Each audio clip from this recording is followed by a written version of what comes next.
Prarthana Samaj, the Vedic monotheism, the basis of Brahmo Samaj. Now this is a part of our annual festival of Pune Prarthana Samaj, which has completed 152 years of existence in this city of Pune yesterday, 4th of December. So as a part of this celebration, we are having this talk.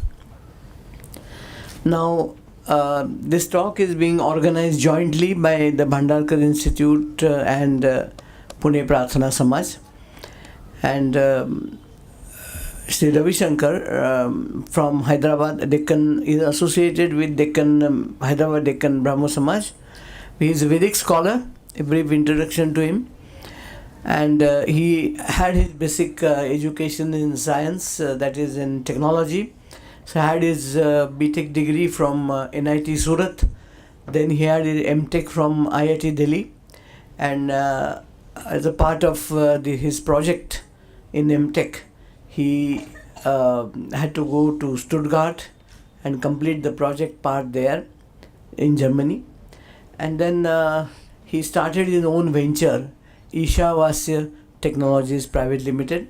It's a R&D organization basically, and dealing with environmental conservation technologies. And he has projects all over the country in various states. He has a mission. Apart from this, he has a mission of spreading the message of Vedas, according to him, the true message of the Vedas to common people, men, women of different age, and particularly children.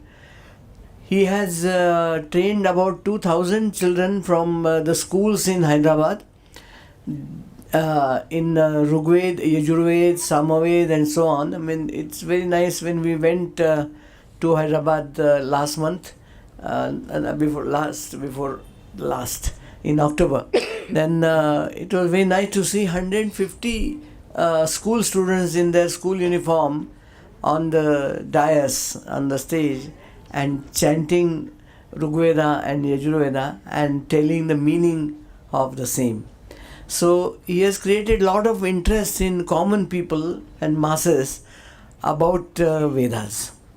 And he has trained a team of persons who can even online one-to-one lessons in Vedas they are conducting, and is a great missionary work that he is doing. He is also visiting several Brahmo Samajes in the country and uniting them and looking at their problems and so on. So without spending more time on the introduction, I will request Shri Shri.Ravi Sankar to deliver his talk.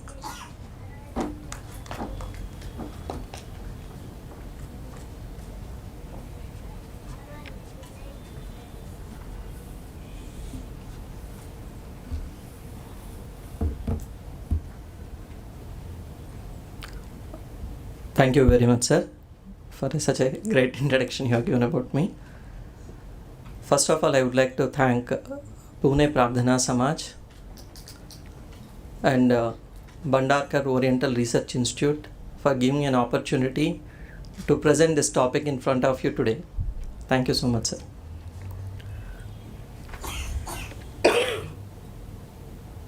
Harihi Om Sahana Bhavatu Sahanau Bhunaktu Sahaviryankaravavahai Tejasvinavadhitamastu ma vidvishavahai.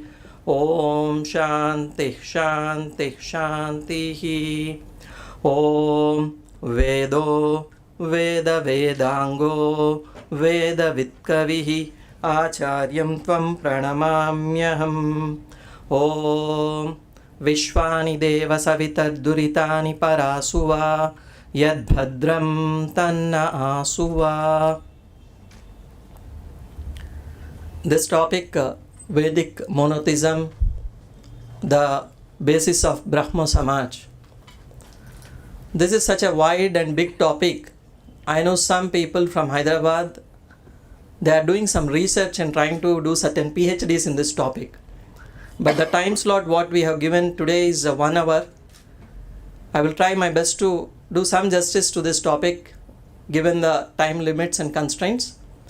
And if I am not able to answer some of your questions at the end of the session, maybe after this also we can interact through email or WhatsApp, whatever it is possible.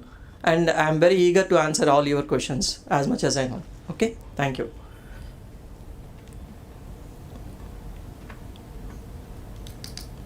So today, what we are going to discuss.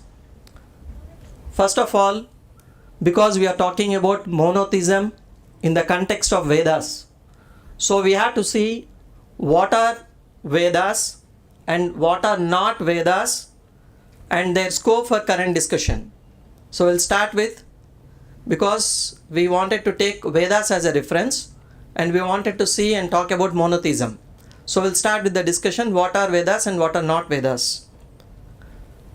Then we'll see myths and misconceptions surrounding Vedas. Then we'll see the faith of Brahmo Samaj and especially the monotheism, how Vedas support that and what is said in Vedas in the context of monotheism. At the end we'll see when Vedas are talking about monotheism and Brahma Samaj talks about monotheism, why nowadays we are thinking that Vedas are polytheistic. They talk about different gods. They talk about rituals. Why did we lose that connection? Why we lost that connection? Where we lost that connection? At the end we'll try to see. Okay?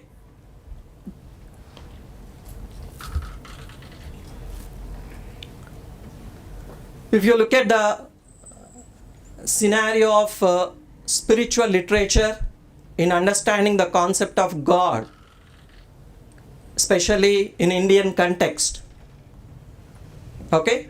If you look at the spiritual literature to understand the concept of God in Indian context, we'll see like books, you hear about so many names of the books. For example, you hear the names of Vedas, you hear the names of Puranas, we hear the names of Itihasas and Darshanas, Smritis, Bhagavad Gita, Upanishads. The list keeps on going. It's a huge list. If you wanted to understand the concept of God, the books which are available are the books which we are exposed since our childhood. These are the plenty of the books are available in the market.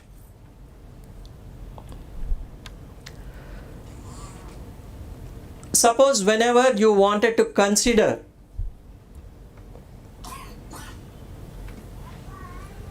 a book as a reference book or as a standard book to analyze any concept, for example, here we are trying to analyze the monotheism concept. There are certain few parameters which you have to really consider about that particular book. If you wanted to take some book as a reference, for example, you wanted to pass the medicinal exam, which book you wanted to refer? You will not refer a sports magazine. You will refer a medical textbook and try to see what it is there. And you expect certain criteria, certain information to be provided in that particular book. So whenever you wanted to take any spiritual book and you wanted to use it for your spiritual benefit and analyze or maybe understand from that the concept of God, certain parameters you have to be ensured about that particular book. So first of all, that book should never deviate from its core fundamentals. Any book. For example, if I say Veda talks about monotheism, Veda in any context should not deviate from its core fundamentals of monotheism in any of the mantras. So that's the first parameter we all have to see and remember. Second thing, that book should never contain any sort of errors.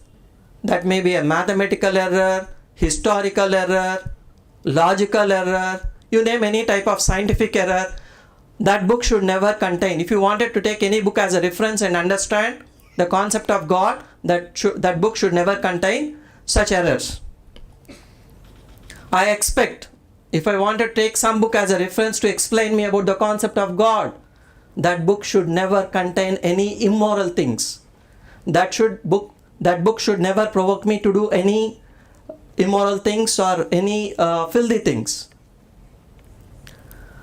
And I always feel, being a Brahmo Samaj, from the Brahmo Samaj, it should be logical, it should be rational, it should appeal to my common sense.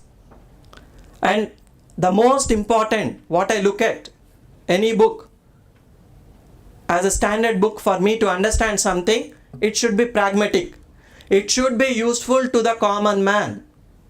The book should be useful to the common person. Let's say if it is useful only to the allied circle when it comes to the concept of God, or when we are talking about the universal books, the universal concepts, but if it is applicable only to a spectrum of people, then I think it has its limitation. In a management, we'll see a standard principle, keep it simple, even a stupid should understand. So any book, if you think as a reference book, I feel that it should have these parameters, that should qualify these parameters. So now we have seen the list of books which are available for us to understand the concept of God. Many scholars believe Vedas are the oldest scriptures. If you talk to many people, they say that Vedas are the ancient literature books. This is a common concept everybody believes in. And any scripture, you take Smritis, or maybe you take Puranas, Itihasas, or whatever it is, Upanishads, Darshanas, everything. They try to refer to Veda directly or indirectly, and they claim they are the part of Veda or the essence of Veda. They themselves are the Vedas. If you look at any book, if you go through the preface of the book and all, they claim that they are the gist of the Veda, they are the essence of the Veda, they are the part of the Veda, something they claim. So all these books, whatever we talked about, Upanishad, Puranas, Darshanas and all, they claim certain relationship with Vedas.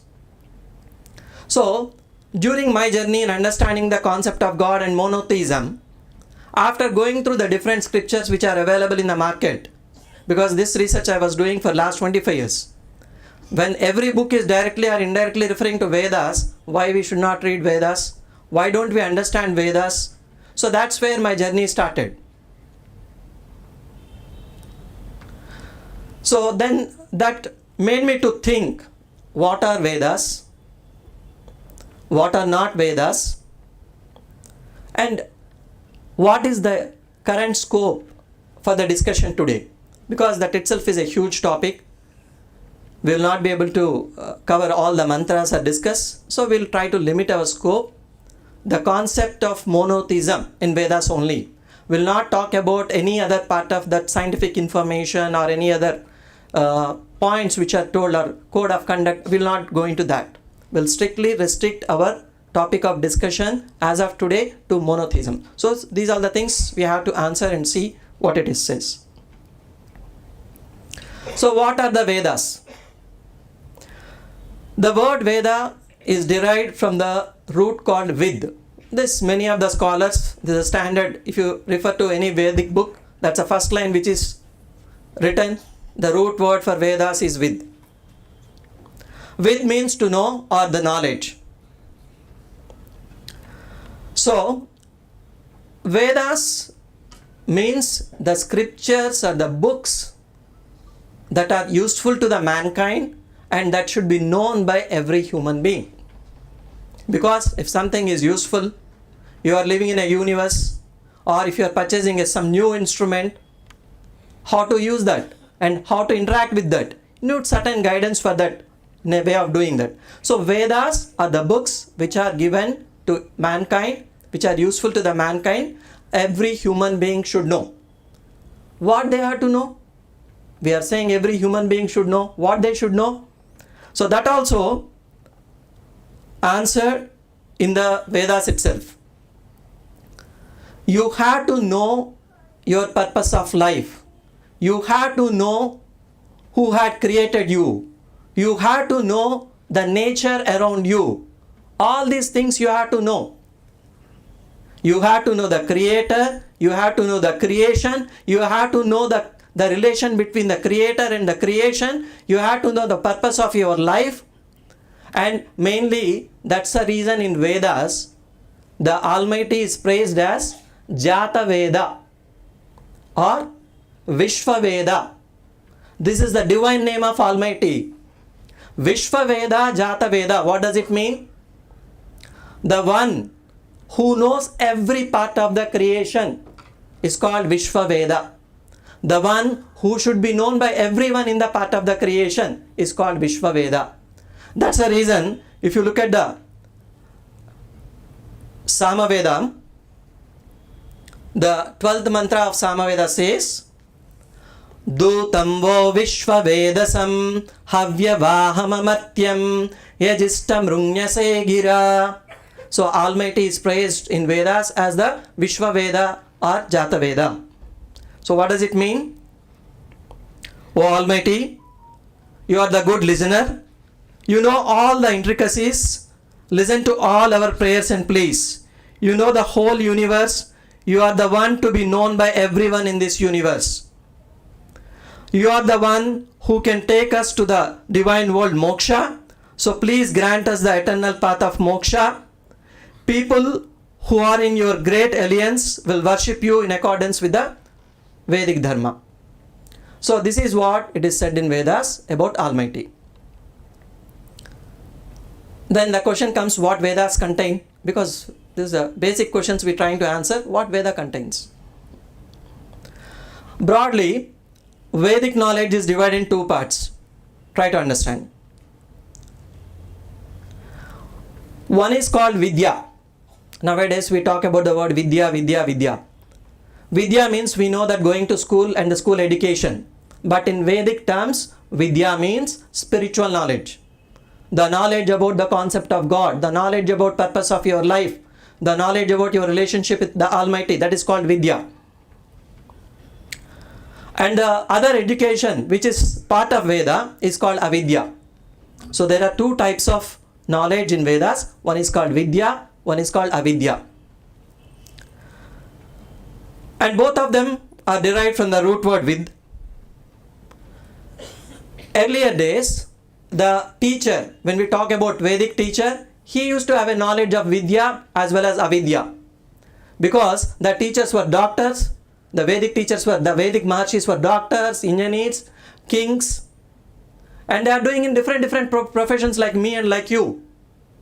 Because as soon as we understand a Vedic Rishi or a Vedic teacher, certain particular attire will come to your mind. Then immediately you will take back, oh, is it possible to get into attire and do that? No, it was not the situation there. All these great Vedic Maharshis, there are so many good doctors in Vedic Maharshis, because we will not get into that topic now. That's a separate. So the Vedic knowledge is of two kinds. For our current scope and discussion, we are going to talk about the monotheism. I will not talk anything about scientific information or anything. Avidya, with restrict our scope to Vidya. So where it is said, say I am trying to give a references as much as possible in this discussion, not to confuse you, because this is like a topic where have a lot of confusions and contradictions outside. I am giving the reference. I know that you might not remember all these references at this moment, but you shall know there is something is available in Vedas, refer to that. So what it said, 40th chapter of Yajurveda, 14th mantra says, Vidyancha Vidyancha Yastad Vedo Bhayansaha Avidyaya Mrutyum Tedva Vidyaya Mrutamashnute. Means scholars and the learned acharyas study the Vidya as well as the mundane and material knowledge called Avidya. They achieve the bodily necessity and the worldly sustenance with the help of Avidya. Means Avidya is nothing but today you might be learning software. At that time, software might not be there. Today, you might be learning chartered accountancy. This all comes under anything you are learning for your stomach or for earning your livelihood is called avidya. Okay. So, with avidya, what all the things they used to do? They used to learn about the medicines or the healing procedures. Fundamentally, any knowledge which help you to sustain your physical body, might be through medicine or through some food or anything, that's called avidya. Okay. Then by attaining the vidya, means by attaining the spiritual knowledge, they establishes the Lord Almighty in their hearts and minds, live with the desire to attain the eternal bliss. So vidya talks about the spiritual knowledge, avidya talks. But unfortunately, what happened? That link we missed nowadays. We only worry about the worldly education, but not the spiritual education. But in spiritual education also, there are a lot of confusion. So that was a problem. See, Veda is a book, just you have to understand when we talk about the context of the Rishi, a engineering textbook cannot be translated by an English teacher. A medical textbook can never be translated by an English teacher. Because these are the books of information which has both the things. So only a person with a certain knowledge only can be able to translate. Okay. So how many Vedas we have? Because this is also a contradictory question which have. So that brings us to classification of Vedas.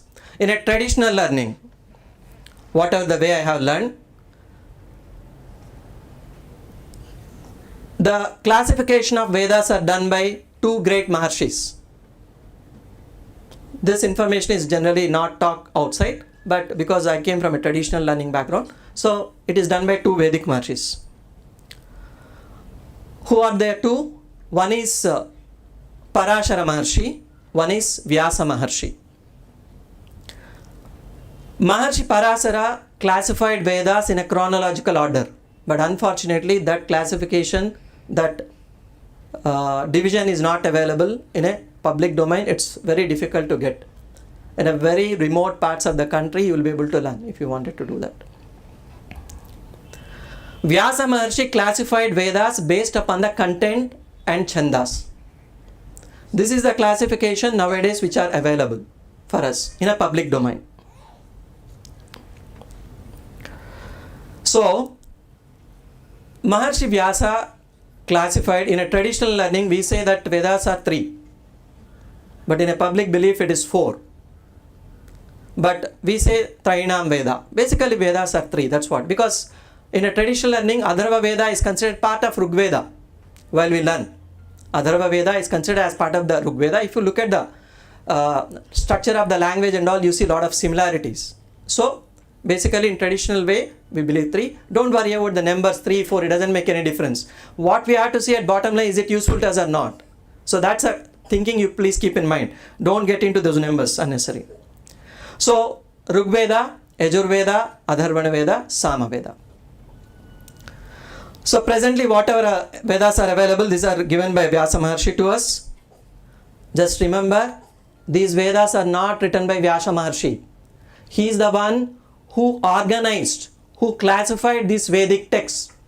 Okay. There are certain Veda mantras which are realized by Vyasa Maharshi in Vedas. Because in Vedas, Vyasa Maharshi is referred as Swayambhu Brahma Rishi. In Vedas, in some of the mantras, Vyasa Maharshi is referred as Swayambhu Brahma Rishi. But the confusion starts when we are talking about Vyasa Maharshi, but the picture what we have about Vyasa Maharshi is quite different what we have today. So where is the gap? Let's understand certain misconceptions about Vyasa Maharshi. Say, my name is Ravi Sankar. After 100 years, somebody also may keep Ravi Sankar as a name. Simple, commonsensical thing. Or somebody in the same contemporary situation, somebody may utilize my name and misuse it. But if you look at the life history of Vedic teacher Vyasa Maharshi, the way he was attached to the God, the way he dedicated his life to the path of doing good to the mankind is very huge. But unfortunately, the name of the Vyasa Maharshi has brought to in the context of Mahabharata, and we are saying he is the grandfather of Kauravas and Pandavas. I don't know. See, the same might be correct. I'm not denying that. But it's not the same Vyasa Maharshi who was there in Vedas. That's what I'm sure. Unfortunately, a lot of unethical stories are created to corrupt his character, because some of the stories even we cannot discuss. There are so many books corrupted, assassinated Vedic rishis characters, especially because as soon as you hear to that name, some wrong story comes to your mind, you will stop reading Vedas. Some people say he's incarnation of Vishnu. This is some people believe. I heard some people saying he's still alive in some mountains of so and so. So it has been wrongly written that Maharshi Vedavyasa has written Vedas. No, I said it's not.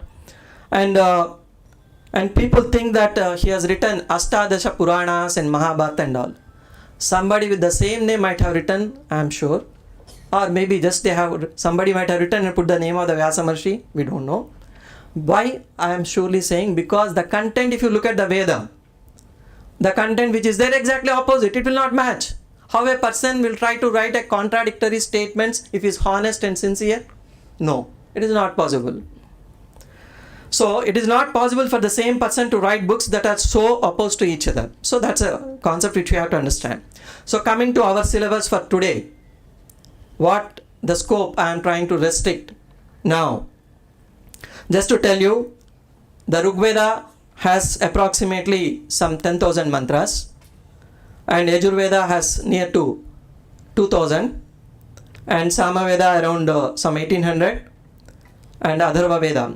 So the monotheism, the concept we are going to discuss from these 20,000 mantras for today. Okay? If you ask me, are there not more mantras? But in a public domain, you will not be able to find them. It is not possible. It's difficult. See, most of the Vedas, because it's a traditional way of learning by heart, that is not available in any scriptural form. That's a problem. Okay. So the same four Vedas are called as Rigveda Samhita, Yajurveda Samhita, Samaveda Samhita, Atharvaveda Samhita. Samhita is nothing but a collation of Veda mantras.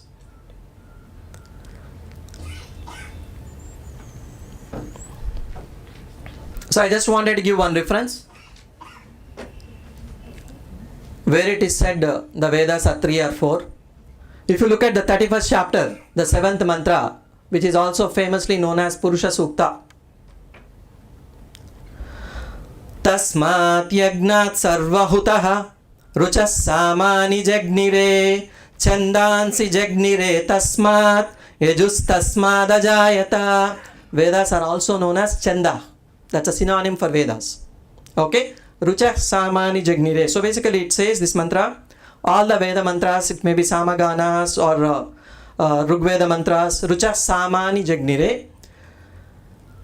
All these are emanated from Parameshwara. As per the Vedas, knowing the Lord is the first yajna karma which should be done and performed by everyone.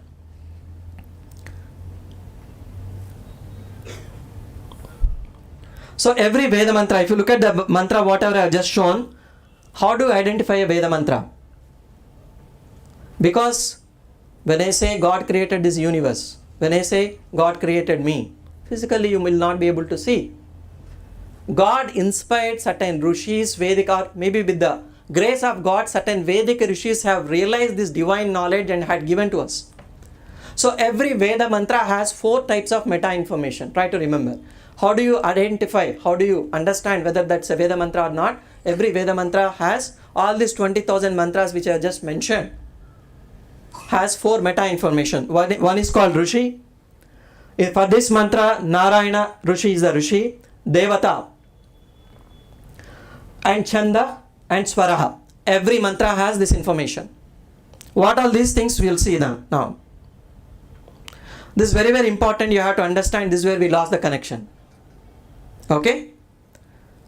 So every mantra has 4 types of meta information. One is called Rishi, one is called Devata, one is called Chanda, one is called Swara. In any text which is published online or in a textbook, this meta information you will see for all these 20 mantras.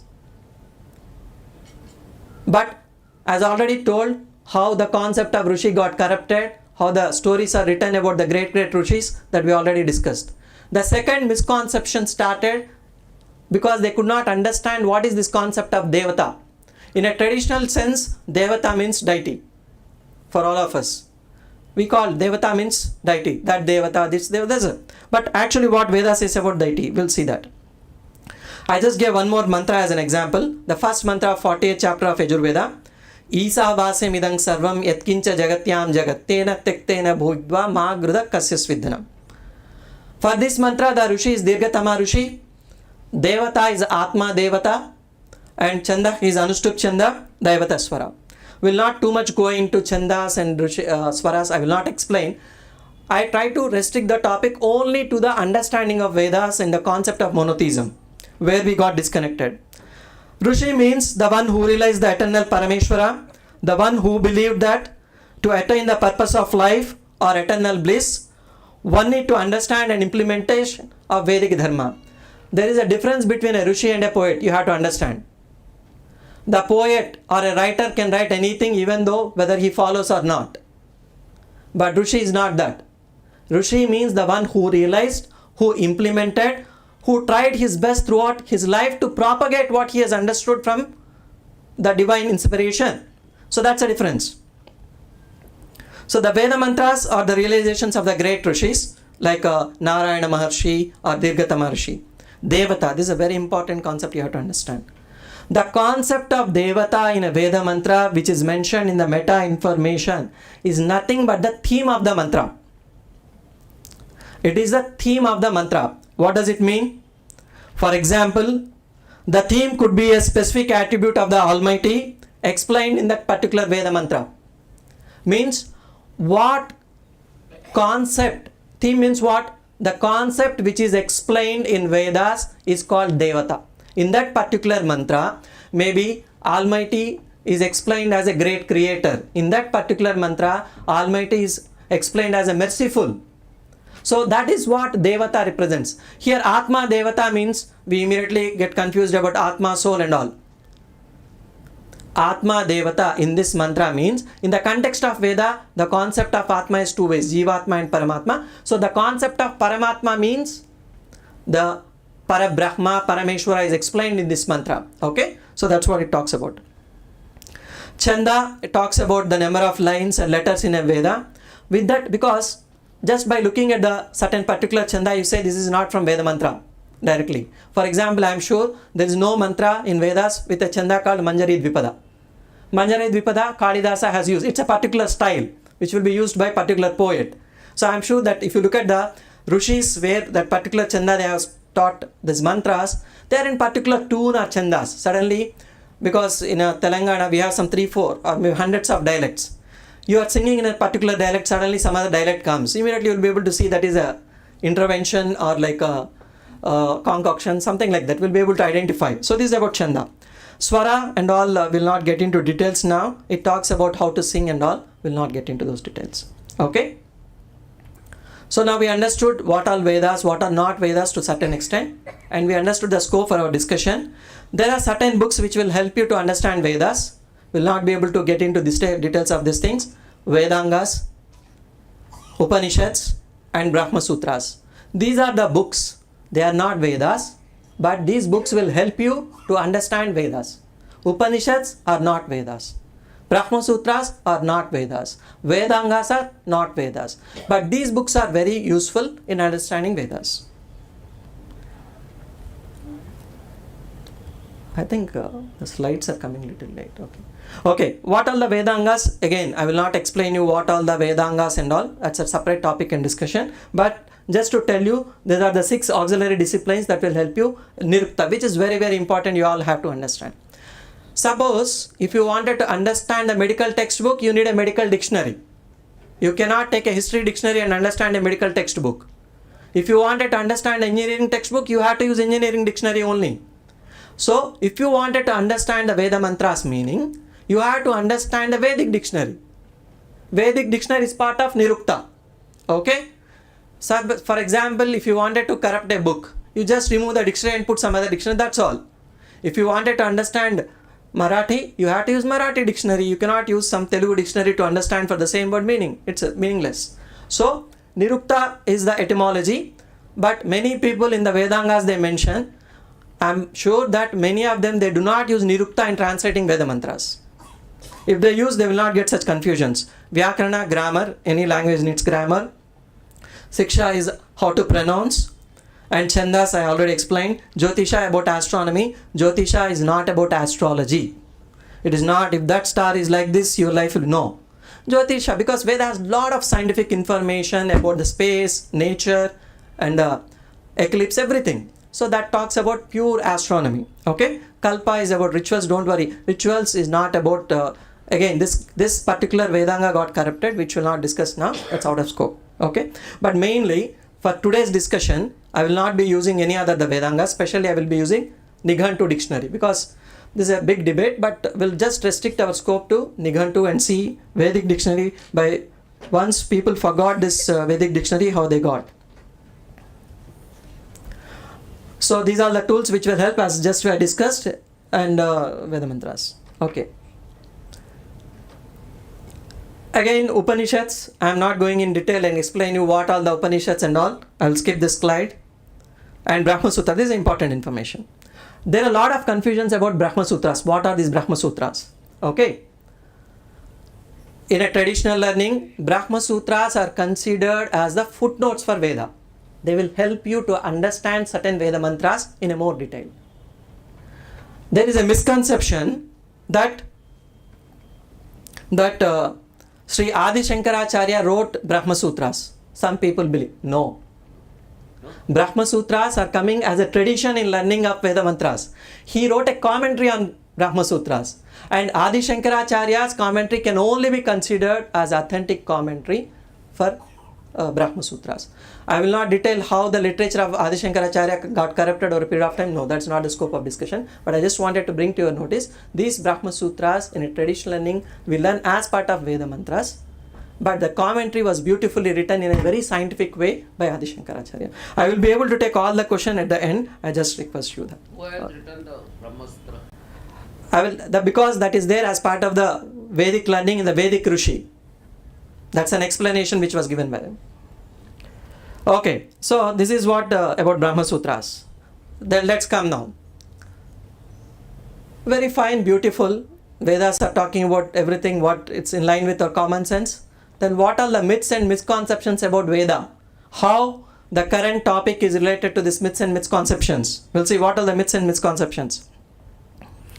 Say, in the beginning, maybe around 25 years before, when I wanted to learn Vedas, when we hear about the Vedas, on one hand, we get a most sacred feeling in our mind. Oh, at any cost, I have to learn Vedas, such a great books. And because from a technical background, I heard a lot of technical information is there, I wanted to learn. But on the other hand, there is a misconception that Vedas are steeped into ritual practices like sacrifices. That's the reason they are not useful on a day-to-day. We cannot use Vedas. Even any of the commentary, I am very sure if it is available on the internet, you go through, you will be sure that you will make a decision not to learn Vedas. Because that's what the way they are confusing. So let's understand some of the myths. There are so many myths, we'll not be able to go through all of them. I'm just listing some of the myths and misconceptions about the Vedas. What are those? The biggest misconception, Vedas are polytheistic. I will answer all those myths and misconceptions in the coming slides. Vedas contain the names of many gods and goddesses. I am saying these are myths. I am not saying these are the truths. These are the myths. I will refute all of them in one by one in the coming slides. I am just giving an overview. Mahabharata is the Panchama Veda. People say that. See, I am saying this. People say that Mahabharata is a Panchama Veda. When we wanted to say something as a Veda, you have to see what is Veda. You cannot say apple is equal to orange, orange is equal to apple. Both of them are same. No. Both of them can be books. But Mahabharata, whether it's Veda or not, we have to define. Learning Vedas to be done at a old age. After renouncing everything in the life. Maybe you have to look at all your careers. Then you have to learn Vedas. Then what is the use of it? Pura life guzar gaya, but you're learning at the end of, then you'll realize there isn't time, you do not have time to implement. And Vedas should not be read by certain particular communities or women and all. In Vedas, n number of times it is said, Shrunvantu Vishve Amrutasya Putra. It is for the entire mankind. Nowhere it is said for a particular sect or for a gender. Not even for particular age. So learning Vedas is very difficult. Oh, Vedas for learning you take almost like 20 years, 30 years, tough time. I think it's better not to learn those books. Try to learn some summaries and keep your life easy. And some people say that there are pronunciation errors in Vedas. If you do, it is too dangerous. That's all. You will go to hell directly. So there are certain... So the Vedas explain about the astrology and Vastu Shastra. Some people say that Vedas are interpreted. Some people even say that, no, we do not have that much intellect and scientific knowledge to interpret Vedas. It should be interpreted by Max Muller or Western authors and all. Myths about pseudo commentary about Vedas. So these are all the myths about the Vedas. From where does these myths have come from? The people, those who are spreading the myths, what is the source? Why they are doing? Why they could not understand? So if you look at the literature, what we have seen, what is Vedas, and we understood to a certain extent, these Aranyakas, Puranas, Itihasas, so many books are there. Okay? The entire spiritual literature, I am dividing broadly in 3 groups now.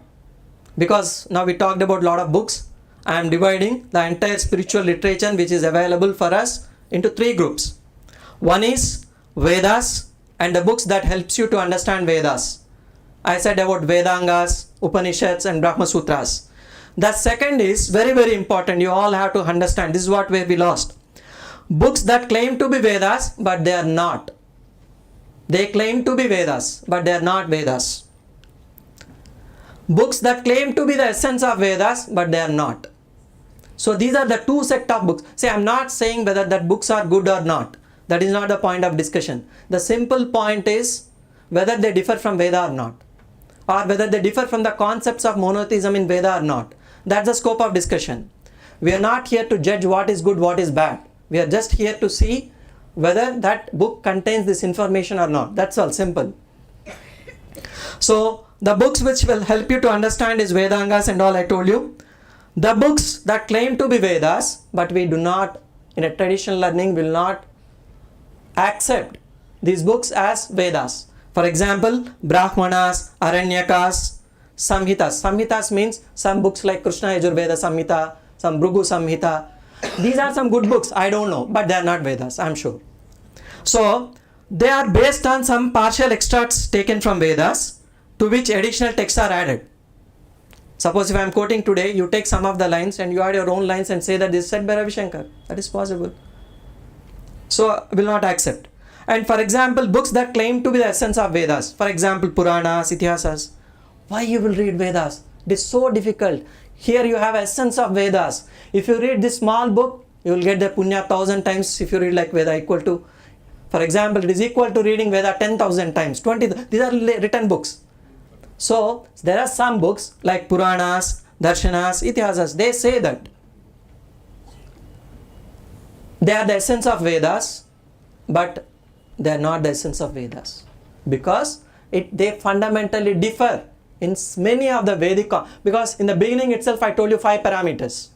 If you wanted to compare books, it should not differ from core fundamentals, it should not contain errors, it should be logical, it should be practical, so many. Apply these parameters to any of these books. I am sure I have applied these 5 principles to the 20,000 mantras which I am presenting in front of you today. So all stand true. You apply to them and see whether that will contain or not. Okay?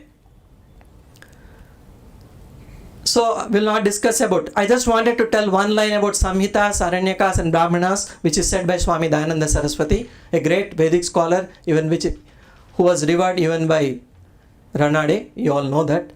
Dayananda Saraswati clearly stated that these books are not Vedas. Directly. No, that one statement, these are not Vedas. Simple. If that book doesn't contain that 4 parameters I told you, Rishi, Chanda, or the Swara and all, that's all. Because why he said that? Because these are the books which are composed much later than Vedas, based upon certain Vedic text, based upon the linguistic analysis and the perceived influence of the Buddhism. Okay, maybe so many other influences have come over a period of time, and that's the reason Swami Dayananda Saraswati outrightly rejected. There are certain commentaries which are written by so many people. I will not get into those commentary because that itself takes a couple of weeks of discussion for us. Suppose if you wanted to take a commentary written by somebody, the person should implement what he is writing, is it? So, according to Brahma Dharma or Vedika teachers, they used to implement in a honest way. That's the reason we can take I told you Vedika rishis are not poets, so you have to take those commentaries. In a recent time, I am sure that people like Swami Dayananda Saraswati and Raja Rammohan Rai, some of these people have written a good commentary about Vedas.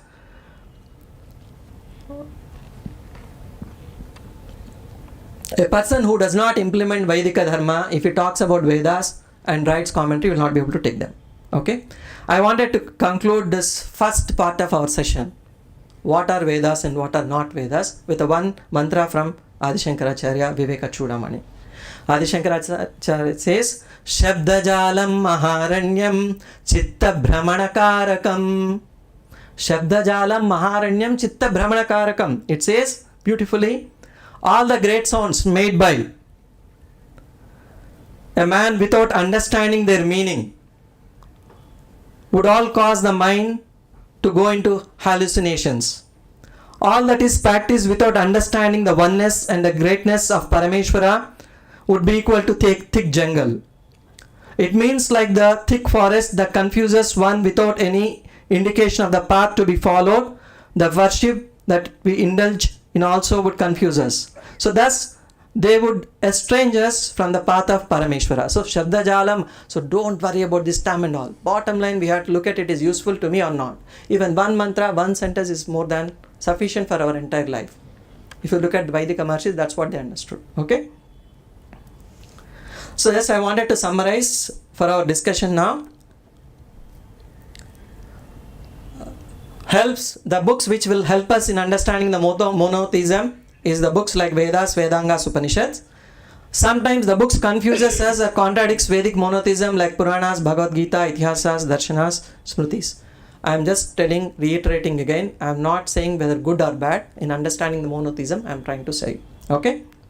So these are the mantras which we are told we will do. Okay, now we are coming to the second part of the mantra. Now we understood Vedas, what are not Vedas, and what are the texts which we are going to refer now for us to say the foundation of the faith of Brahma Samaj is connected to Vedic monotheism. So we are coming to the second part of the session. So I think we already crossing time, is it? How much time I can take more? Well, okay. We started late, baby. We started by 4:15 or 4:20. So I think we will have that time. So it's instead of 5 will extend. Is it okay? Because I prepared this lecture for 1 hour. Let's understand the faith of Brahma Samaj and Vedic monotheism. Means, where does it said? What is the proof for the Brahmo faith in Vedas? That's what our Prarthana Samaj. We'll see those references now. There are certain principles which are said by Prarthana Samaj or Brahma Samaj about the monotheism, and how does this Vedic monotheism supports those principles. Brahmos believes in the Supreme Being, the one and only one God Almighty, and the one without second. We all Brahmos believe in that, is it? Maybe many people also feel from the heart, whether they believe it or not, their intuition says that.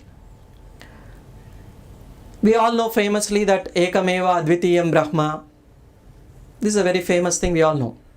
I wanted to quote from Atharva Veda a beautiful mantra which talks about the one or the monotheism of the Almighty.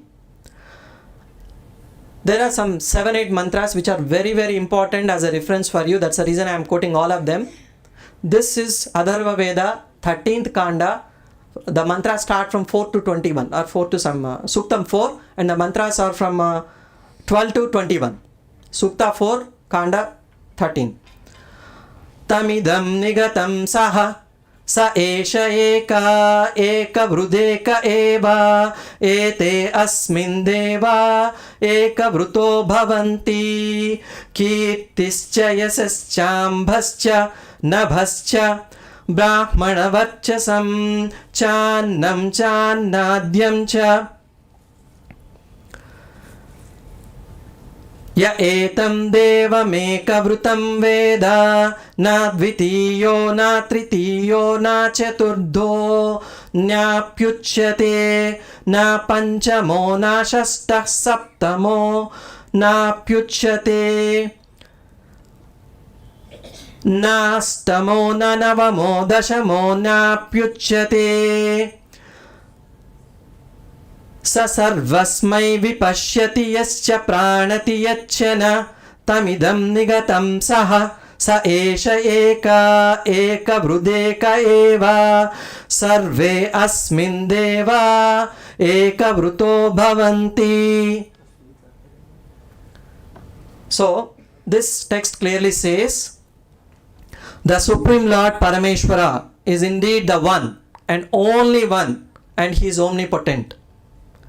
He is the source of all divine attribute. He is not second, he is not third, he is not fourth, fifth, seventh, eighth or 10th. He alone is the one and only one God. In this creation, all the living, dead and the non-living know that the Supreme Lord is one. All human beings should know this. So this mantra directly says there is only one God. There is no second, no third, no fourth, no fifth, no sixth.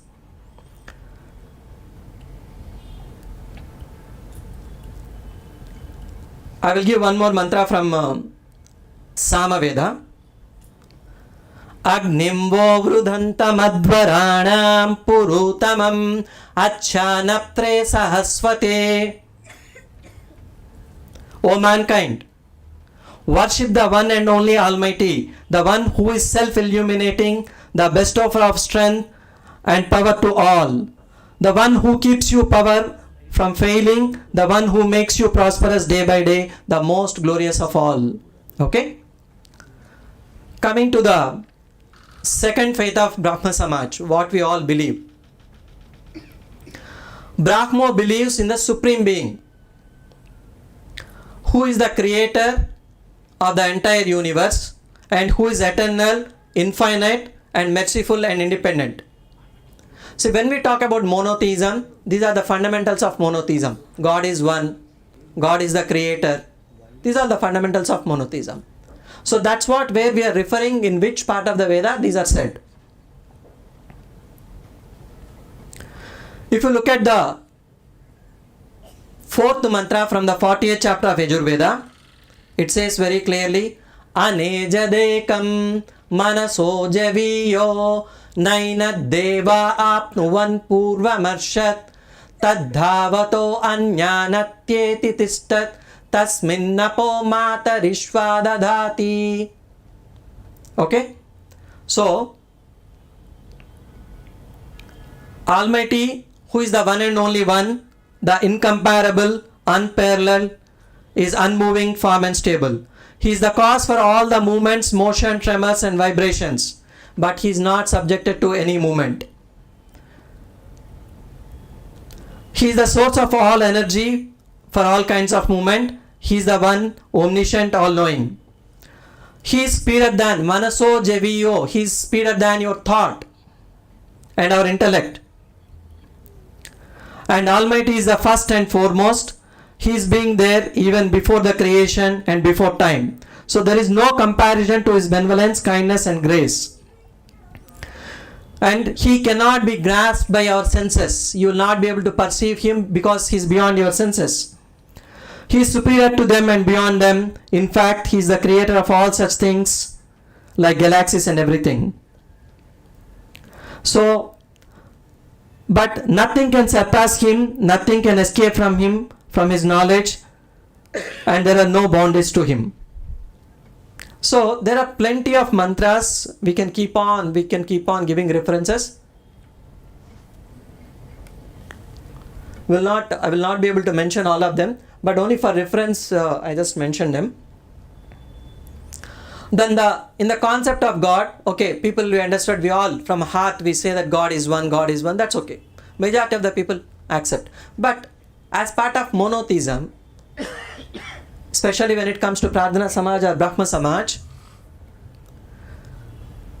we believe God is formless. And God is omniscient, omnipotent, he has no shape, no form, no color.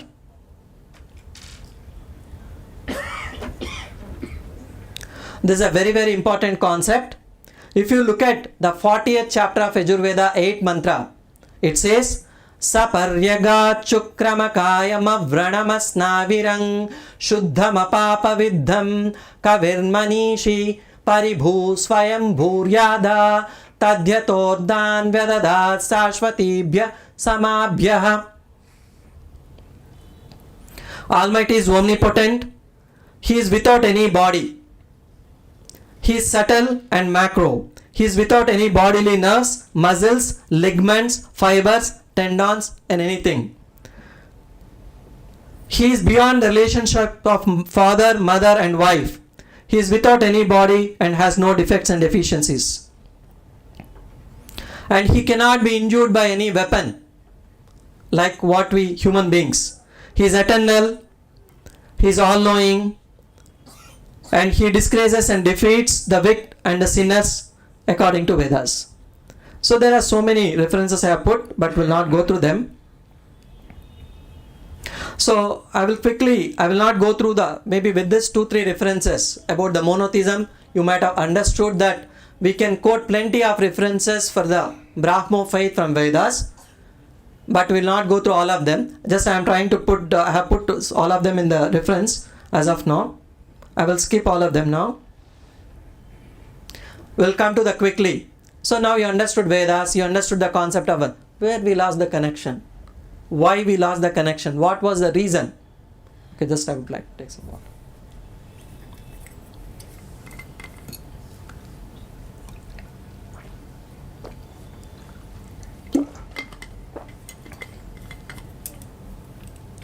This is important information, you all have to understand this. Why we lost the connection. For us to answer this question, we have to understand the names of Almighty. This is a very, very, very important concept. We have to understand. Unless if you do understand, we will not be able to answer this question. What happened over a period of time? There are many misconceptions surrounding the names of Lord Parameshwara that have happened to over time due to the poor understanding of the rhetorical descriptions which are given in the Vedas. People have started misinterpreting. If I say in English it is raining like a cats and dogs, what does it mean? We have to understand that the metaphoric expression which is given. So that's one of the major problem. So the problem is the names of the Almighty are not understood by the people which are mentioned in the Vedas. That was the fundamental reason. We'll try to understand more about that. In Vedas, the one and only one Almighty, you call it Brahma or Ishvara, he is praised with hundreds of names. He is referred in Vedas with hundreds of names.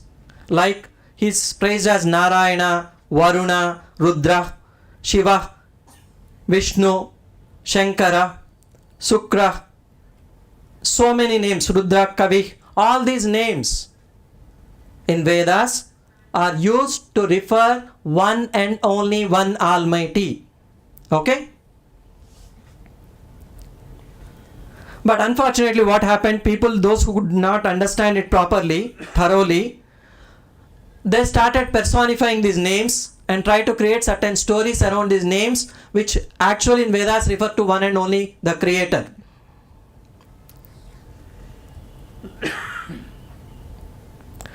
We have to understand the difference between the human names and the almighty names. This is a very, very important thing we have to understand. We all have multiple names like a first name, last name, nickname, surname. All these names we all have. Actually, we may have hardly some 4 to 5 names, not more than that. All of us might have 4 to 5 names, not more than that. But in the Vedas, the one and only one Parameshwara is praised as with more than hundreds of names, like Agni, Rahu, Ketu, Lakshmi, Saraswati, Shankar, all these names. The difference between God's name and human names. Among people, one name may refer to several people. For instance, in a class, 2 people will have the same name.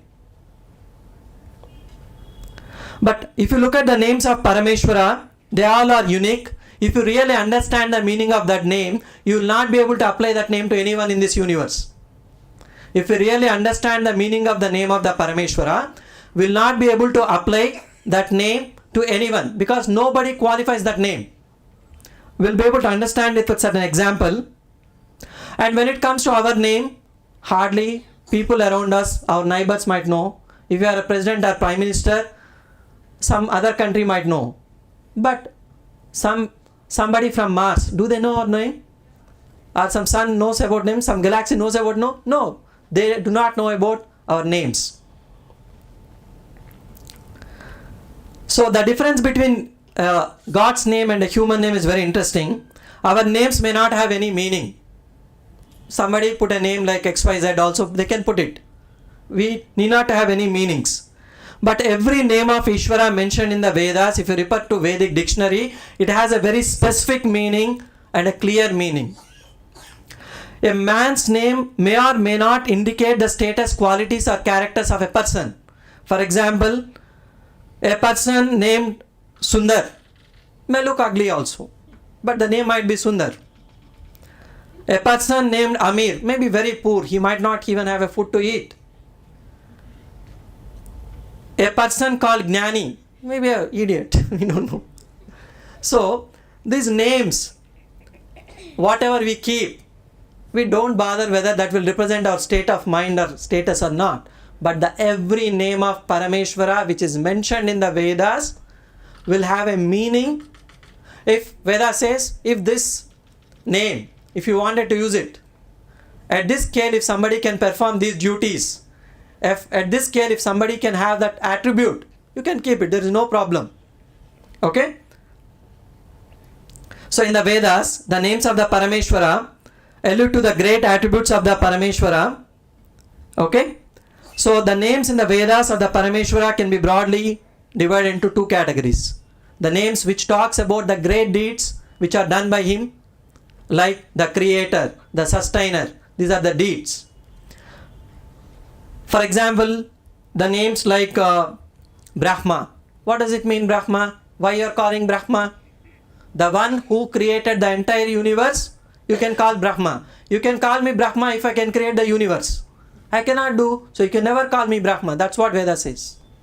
Okay? So Narayana, the one who can grant us the eternal bliss, can be called Narayana. I cannot be called or you cannot be called, because we are ephemeral. Tomorrow we will not be there here. We have a limited lifespan. So the one who is eternal and the one who can grant you eternal bliss can only be called Narayana.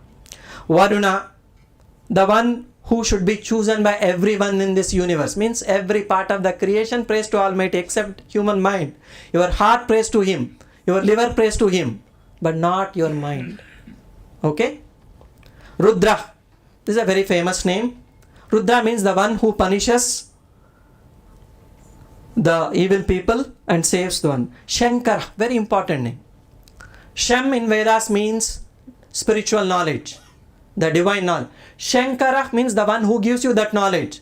If somebody can give you the knowledge of this eternal bliss, you can call him Shankara. Shiva, the one who gives you the comforts, the way He gives you the fresh air, the way He gives you the water. All sorts of comforts which are given by anyone in this universe. When we talk about the comforts, it's not to the just human beings. The one who can give comforts to an ant, the one who can give comforts to a giraffe, based upon its surroundings, can only be called Shiva. The Vishnu means the omniscient. The names of Almighty that describes some of the attributes. For example, Avyaktaya, Namaha, Anantaya, the infinite, Achyutaya, the eternal, Achintyaya, the one who can be, we will not be able to comprehend, Swayambhu, the one who doesn't have any mother, father. So if you look at every name which is mentioned in Vedas has a definite meaning and has a particular purpose in Vedas. If you wanted to use that meaning, that's fine. So suppose if you are calling me as a god, you take any name and apply it to me. Because I will not be qualified with any of these names, so I cannot be called, according to Vedas, as a god. Okay? Where it is said, all these names belong to one and only one God.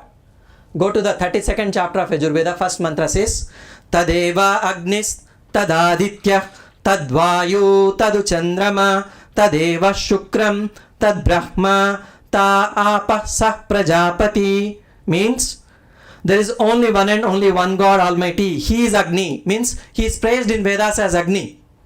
Okay? Why He is praised as Agni? Because the one who illuminates the entire universe, not your home. The one who can illuminate even the sun can only be called as Agni. Okay?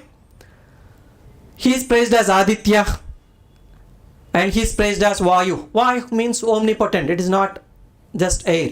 Okay? Chandra means the one who has set the boundaries. That's the reason Earth is rotating in its orbit, Sun is rotating in its orbit. Okay?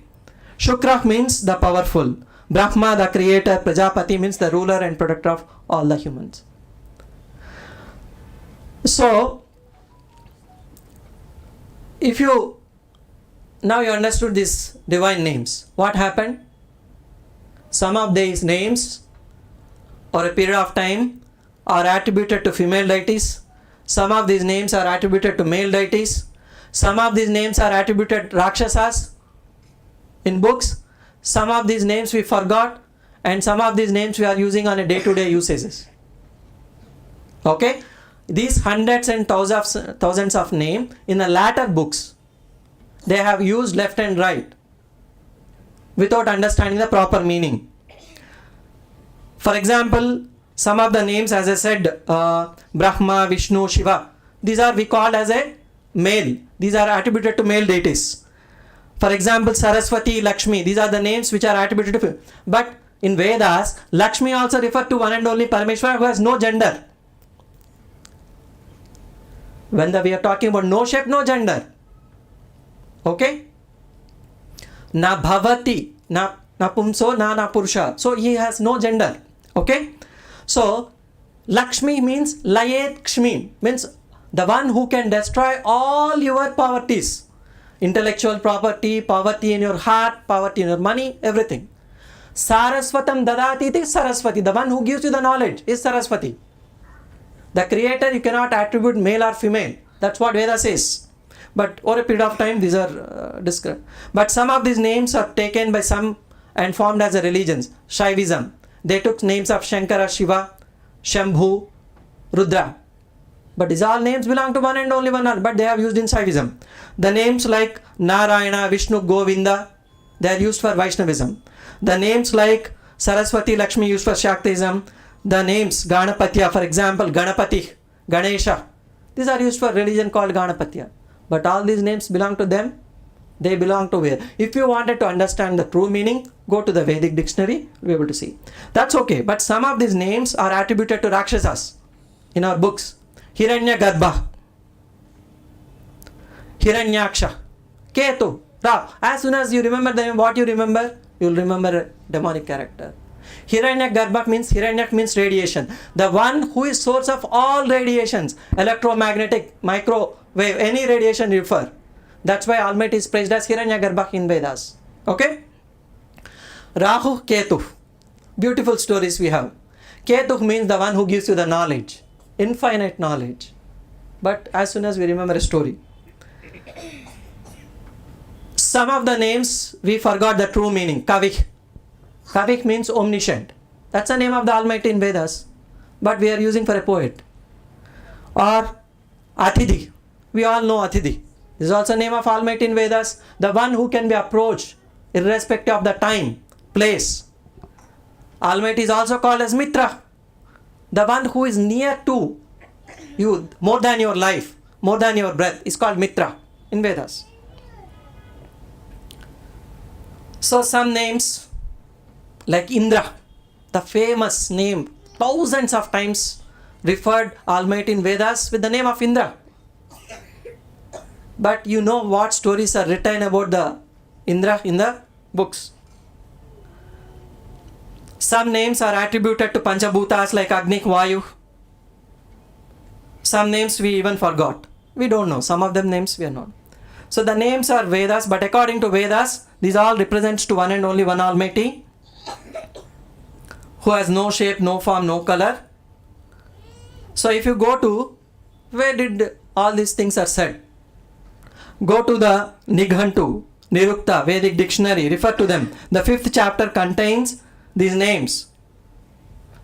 You go to the 5th chapter of the Vedic dictionary, Nighantu. For example, I have highlighted some of them because I could not refer in the time constraint. Vayu, Varna, Rudra, Indra, Bruhaspati, Brahmanaspati, Mitra, Vastoshpati, Vishwakarma, Savita, Tvasta, Agni, Prajapati. These all refers to one and only one Almighty according to Vedas. That is what it is referred. Okay? I will just give you one example and we will try to conclude this because it's already 5:20. It's all just we have reached 1 hour. Rigveda starts with the mantra, the word Agni. Since my childhood, I have taught Agni is fire. So I used to believe in the beginning Vedas praises about Panchabhutas and all. But I used to get it. Why we have to praise Panchabhutas? What is that? So the first mantra in the Vedas, the Almighty is praised in Vedas repeatedly. The word, the divine name called Agni. The entire Sukta, first Sukta Rigveda called Agni Sukta. Samaveda also starts with the word Agni. We will see them. Agni has 4 meanings in Vedas. The one who illuminates the entire universe, the sun, the moon, everything, including your heart, with the knowledge. Agni means the benefactor, the one who does good to the entire universe. Agni means the leader, Agranir Bhavati. If you look at the definition, Agni means the one who drives away our moha, the attachment to the wrong things. These are the 4 different meanings. In Vedas it referred. I just quoting one mantra. Om Agnimile Purohitam Yagnasya Deva Mrutvijam Hotaram Ratnadhatamam. Agnimile Purohitam. Ile means to praise, to bow down. Agnim Ide Purohitam. Purohitam means the one who does. Purah means universe. Hita means the one who does the good things or the benefactor of the entire universe. Agnim Ide Purohitam means bow to the one who is the benefactor to the entire universe. The one who does good to the entire universe. That is what Agnim Ide Purohitam.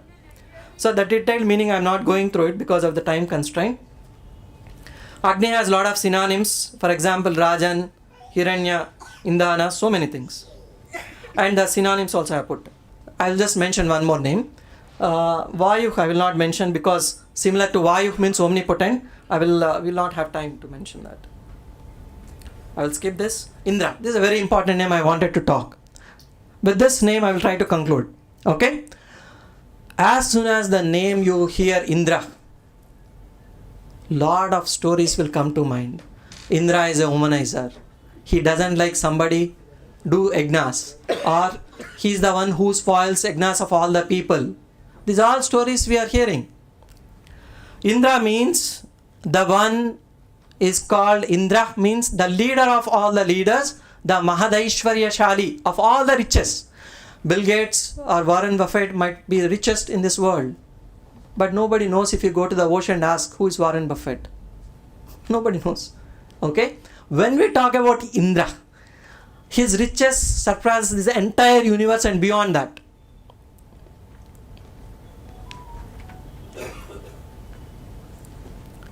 So, Almighty in Vedas praised so many places as Indra. The Parameshwara Indra refers to one only Almighty, the Supreme Lord. He is the head of all the indestructible path of moksha and the galaxies and everything. Okay? So that's the reason the richest of all the riches is called Indra. If you go to the mantra, there is a sukta called Indra Sukta in Veda, in the Rig Veda first mandala. It says, Indra midgadino bruhad Indra marke bhirakina Indram vanira nushata. So it continues like this. It talks about, there are so many synonyms too. And the very famous name Indra is Shatakrato because he did hundreds of yagnas. He used to spoil if somebody does more yagnas. Shatakrato is a name so many times it referred. So many other names, Purusha. These are all the names of Almighty. Over a period of time, these all are corrupted and spoiled over a period of time. Okay? Shiva, Shankara, Rudra. So I think this is, as I told you, it's a very big topic which we'll not be able to cover in the given time. Just to summarize, I try to explain what are Vedas and I try to explain the concept of Brahma Dharma and how Veda mantras are referring. I try to explain where we got disconnected. Simply just correct the dictionary, that's all. You will correct the text. No need to worry too much. Change the dictionary, the entire problem got started. Okay? So every mantra we have put a lot of references for all these names. That's okay. I will try to stop here. I will just try to open the forum for questions.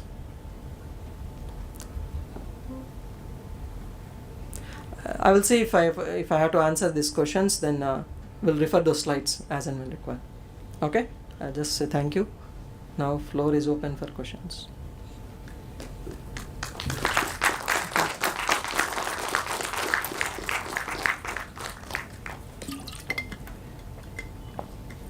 आप almighty का अर्थ संस्कृत में बता सकते हैं?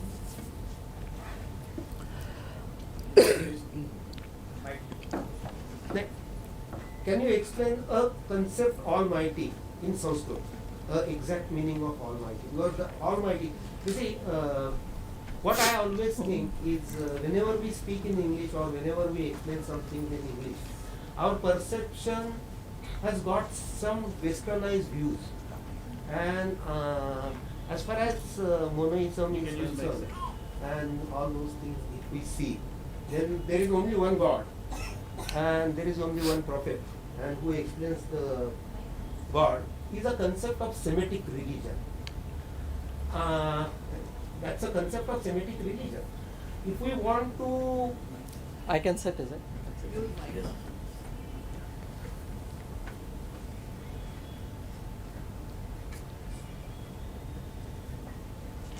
Yeah, I think I can, yeah.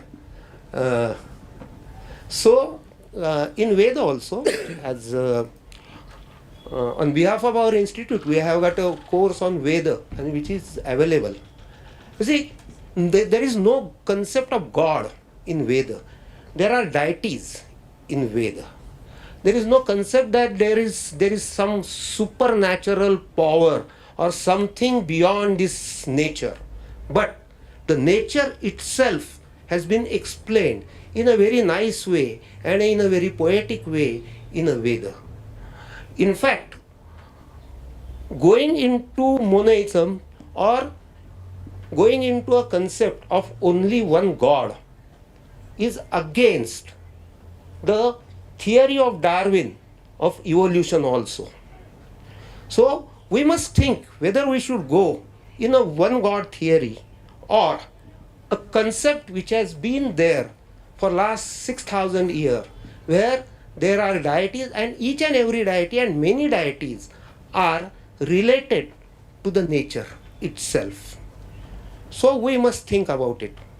And I don't say there might be one God or one power or one something like it. But I think our culture, we cannot connect it with the concept of one God or Almighty. That's why I asked, I just checked on Google also. Is there any word for Almighty in Sanskrit? So there is only one word, Sarva Shaktiman. But what Almighty explains is in English. Sarva Shaktiman doesn't explain it. Sarva Shaktiman has also got another side where there is something which is more than Sarva Shaktiman which can go. But Almighty doesn't have. So there is no word for Almighty in Sanskrit itself. How we can say Almighty for our culture?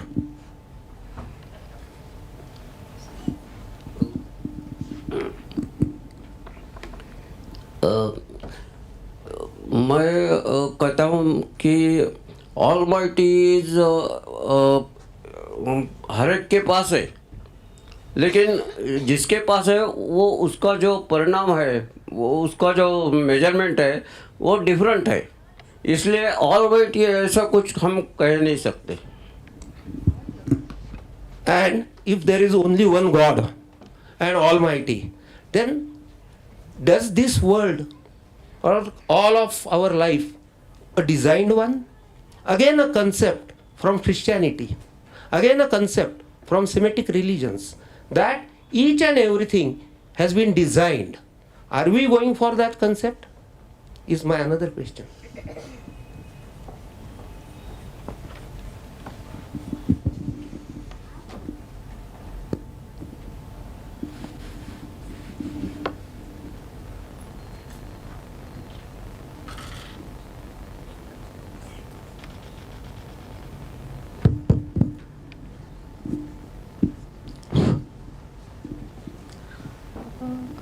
First of all,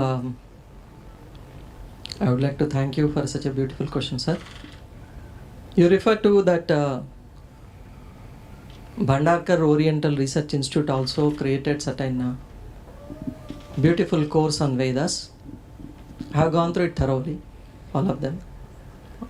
It is that course I have gone through it thoroughly. Okay.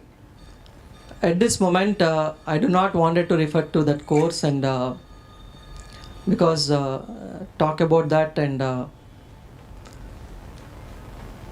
so that is I will not refer to that now. And what is said in those things, the references which are taken and the authenticity and all, we can have a separate lecture on that or a discussion. It's a point of discussion. Okay. So coming to today's discussion, here I am not saying whether to believe in God or not. That's up to us. Because there are atheists in this world, there are theists in this world. The definition is very simple. In today's discussion, we are not proving the concept of God using scientific basis. This is not the point of discussion today. Because if somebody talks about Darwin theory, I will talk about something else in the science. Because fundamentally I am from that background only. Today's discussion is a very simple thing. Whether Veda talks about monotheism or something else. Whether Veda talks about monotheism, I am not denying the other books which are said. I am not denying the scientific basis in proving the monotheism or something. But that's not the scope. Coming to strictly whether Veda talks about monotheism or not. The problem here is the deity's concept, the names which are mentioned to referring as a different attributes or different deeds which are done by the one and only one entity. Over a period of time, people try to create their own understandings and stories and references to those texts and started interpreting in their own way. But that text, whether Veda supports it or not, we say that it will not support it, because there is no basis for that. So in Vedas, it is very clearly said, as I recited. I didn't refer that to sloka. It says in Vedas, if you refer to 40th chapter, the 9th mantra, Yajurveda, it says, Andham tava pravishantiye, asambhuti mupasate, tato bhuya evate tamo yavu sambhutyangrata. Or if you refer to the mantras like Sarve Nimesha Jagnire Vidyuta Purushadadhi Naina Murdvancha Natiryancha Namadhye Parijagrabhat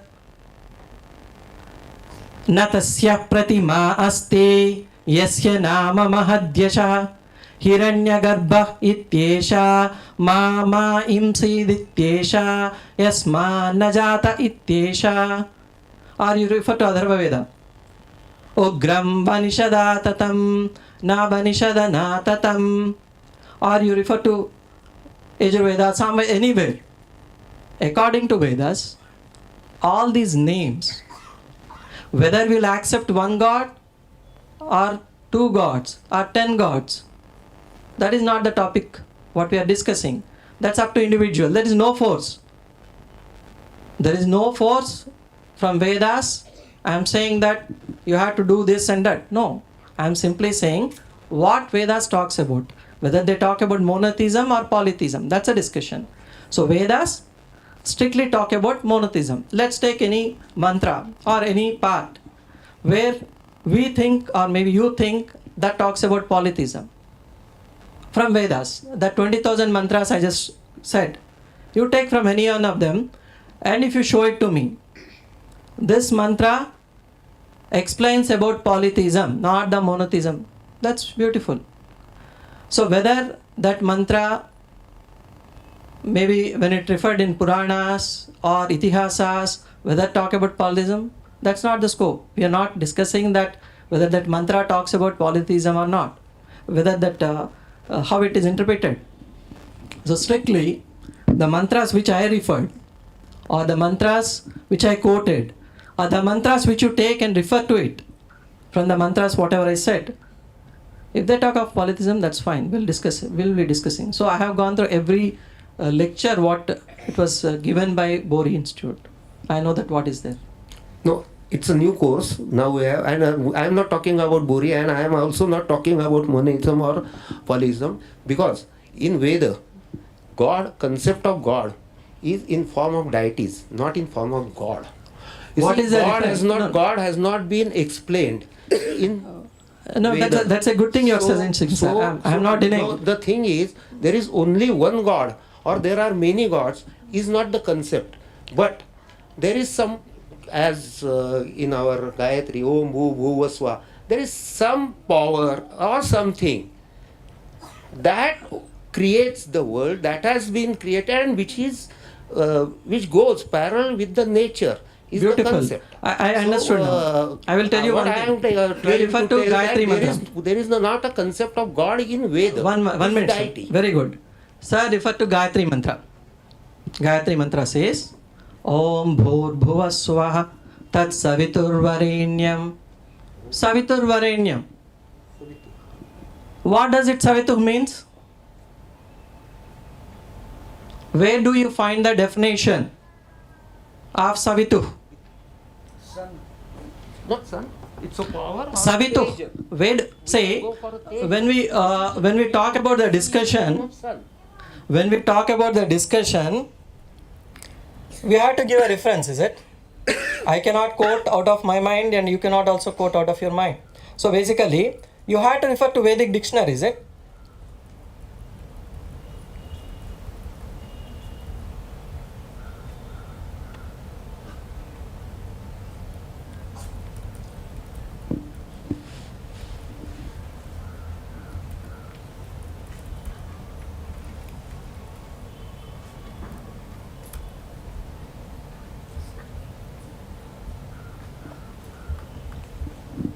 So earlier, just before the slides, I have shown you that Vedic dictionary.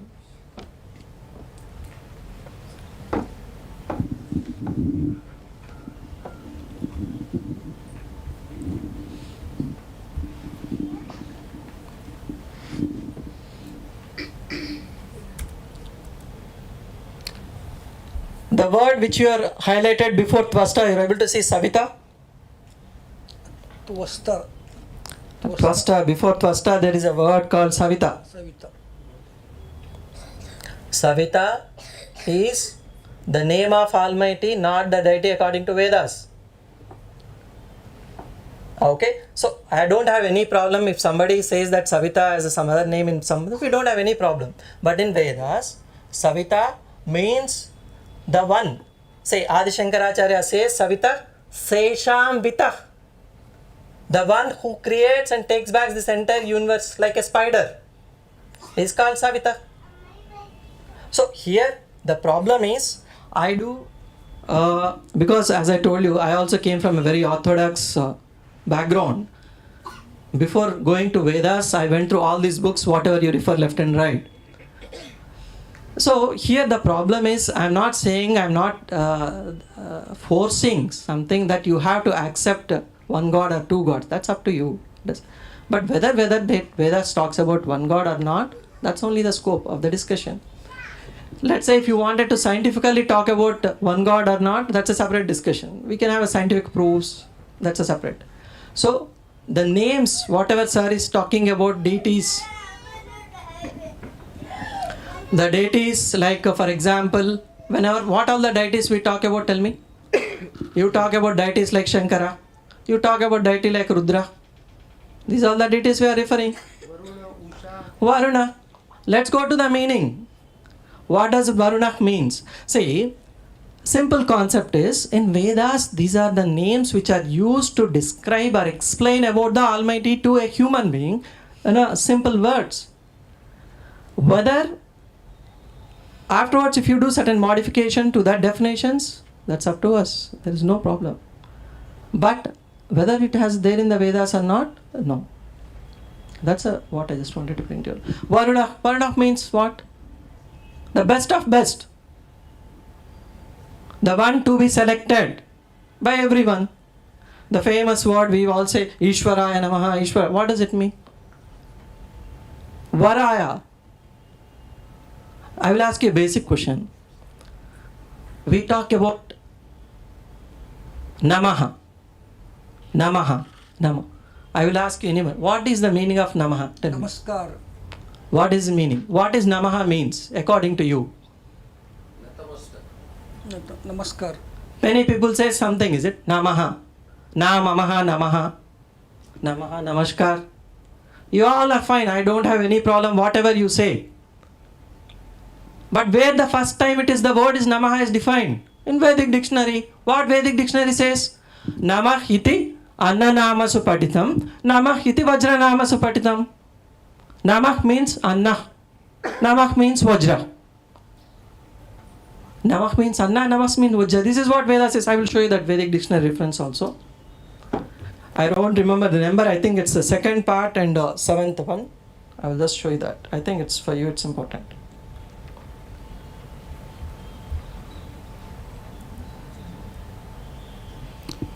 So if you go to Annanamani in Vedic dictionary, you will see Namaha.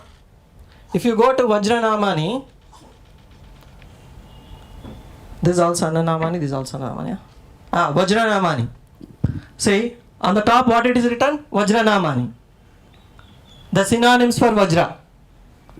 If you go to Annanamani, the synonyms for food, what is written? Namaha. Namaha means, we are saying in Vedas, Annanamasu patitam vajranamas patam. Where is the relation what you are talking about Namaha now and what I am showing it to you? There is a relation. What does Veda says? Namaste Rudramanyava Utotaishave Namaha Bahubhyamutate Namaha. Namaha means the one who gives you the food. Namaha means the one who made the systems of this universe so robust like a Vajra, the rules, the regulations, you have to bow down to him and you have to follow his rules. He's called Namaha, means without any confusion in your heart or doubt.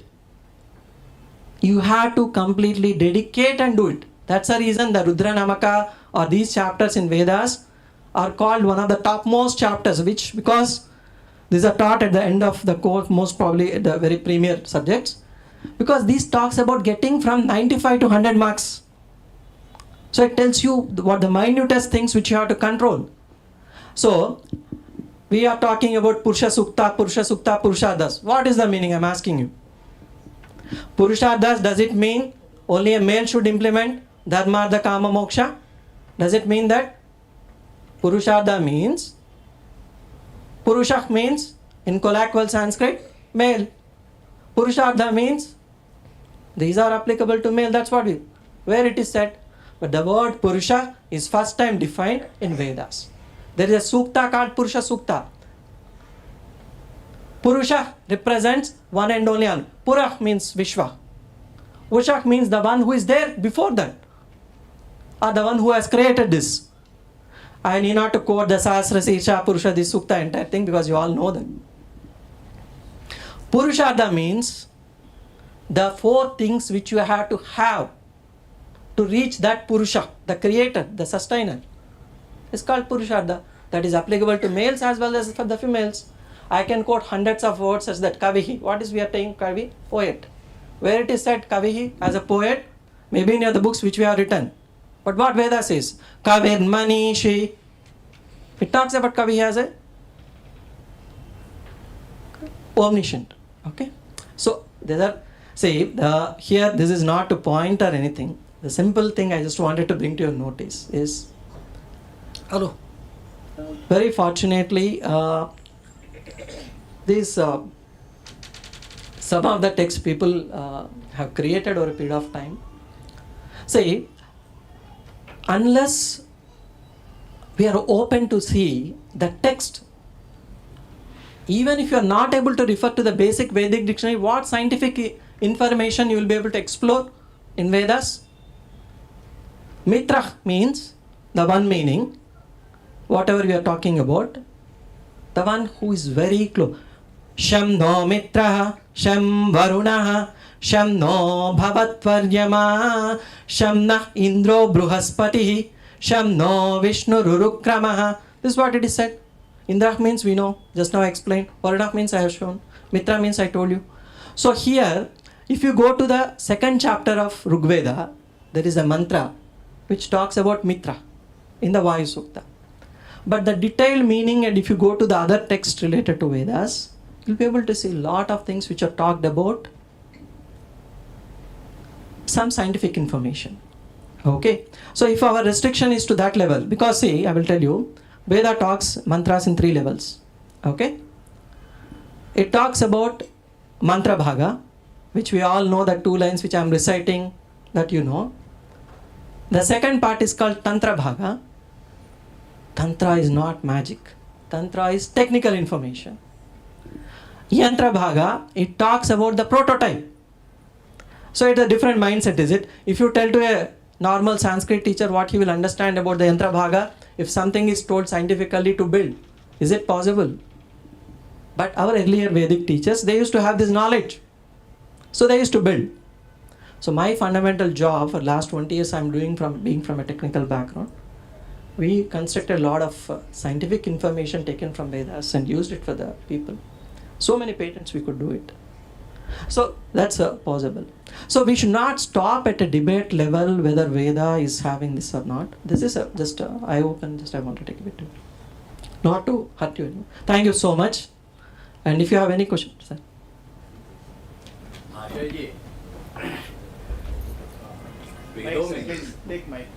वेदों में यज्ञों का संदर्भ है या नहीं, यदि है तो मानव जाति के लिए यज्ञों का क्या लाभ हो सकता है? धन्यवाद। बहुत सर, आपका नाम सर? आत्मारानंद कापरे, मेरा भाई हैदराबाद में चारों वेदों का काम कर रहा है. बहुत अच्छी बात है. Thank you so much, sir. Sir has brought a very important topic of. Do we have time to continue these questions? Last question. No, I'm asking. Shall I continue with this question because it's. Only one question. No, I don't have any problem. I'm asking all of you. Do you have time to listen to me? All are having. I just wanted to answer sir's question. Then I will take your question. Sir, you have to say, sir. I think do we have time? Because otherwise maybe we can disconnect and I will answer them separately also. Because I don't know whether because sir has to give the permission. No, you can continue. Because all of my scholars from institute, which unfortunately are will not. In fact, some of them told me that monoism in Ved is not going to be a subject to be discussed also. So they left. That's my problem. No problem. That's fine. I will listen to your question. Then first answer I will sir's question. You tell me your question, sir. आपने discussion में भगवान का नाम आदमी को रखा नहीं जाता है करके बोले. अब तक सभी लोगों का नाम भगवान का नाम रखा गया है. क्यों, कैसा, अभी इससे आगे क्या करना पड़ेगा? Very good. So these are all questions which are coming from heart, which I should answer. Okay. ये बहुत बढ़िया क्वेश्चन है ये. Excellent, sir. Thank you. Good question. Okay. So आप सॉल्यूशन भी बताओ इसको. बिल्कुल. Okay, I will tell you. So first I will answer the question which was raised by sir.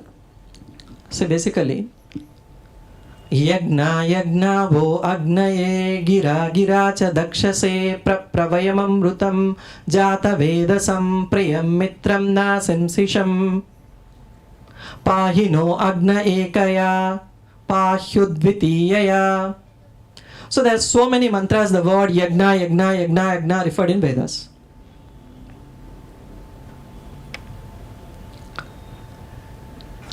As soon as the word yagna which comes to our mind, because after the names of the Almighty, the word which got corrupted highly or which got distorted over a period of time is the word yagna. After the names of the Almighty which I just mentioned, I did not put that reference now. Again, let's go back to the word yagna. In Vedic dictionary, I think it is in 2nd chapter, I do not remember exactly where it is now. It talks about yagna. Yagna means in Vedas a good deed which should be done by every human being without any exception on an everyday basis. See, I am not quoting so many references because now I just wanted, because the time constraint, I'm explaining the concept. Maybe you can write to me, I will give you all the references. Yagna means, according to Vedas, there are fundamental duties which have to be performed by every human being. One is adhyayanam, adhyapanam, yagnam, yajinam. You have to learn and teach. That's a fundamental. If you are not learning and teaching, that's all. You are lost. Yagnam, yajinam. According to Vedas or the tradition, there are 5 yagnas. Yagna means a good deed which should be done by every human being without any exception is called yagna. Ashwamedha yagna. What does it mean by Ashwamedha yagna? Killing a horse, is it Ashwamedha yagna? Ashwa, in a metaphoric expression, in many places it is referred to as your senses. The way you are not able to control an ashwa, the way you will not be able to control your senses. अश्व में, sir मैं हिंदी में बोलूँ? Sorry sir, माफ कीजिए. Okay, तो ये अश्वमेधा यज्ञ जो भी है उसमें द अश्वमेधा यज्ञ means the one, the yagna which you have to do to control senses, not killing some animal, is called Ashwamedha yagna. Veda talks about 5 yagnas. Not in one place, in different parts of the Vedic text you will be able to find. One is called Brahma yagna. One is called Brahma yagna.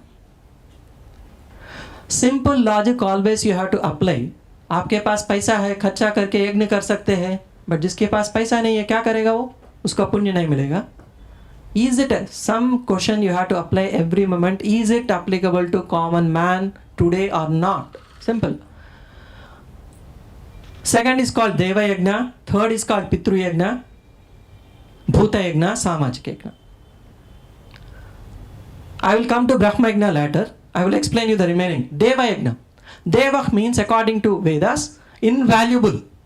Means आप पैसों से खरीद नहीं सकते उसको. The moon, the sun, the nature is called Deva, or a divine teacher is also called as Deva in Vedas. Means आप खरीदना है तो भी आजकल हवा खरीदना है तो कोविड में पता चला है ना सबको.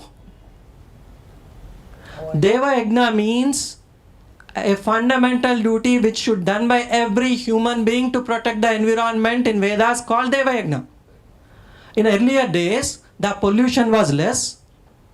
There was not too much of pollution like industrial and all. People used to burn some herbs in their home by putting some fire. That used to purify the air around them. But at this level of pollution, will that be suffice, or you have to go innovatively, you have to see. So if sir is asking, do we have to implement it? We have to protect the environment and the water. That's the biggest problem. Okay, that is called Deva Yajna. Coming to Pitru Yajna, Bhuta Yajna will come. Bhuta Yajna means, Bhuta means prani. Bhuta means it's not demon. It means a living creature.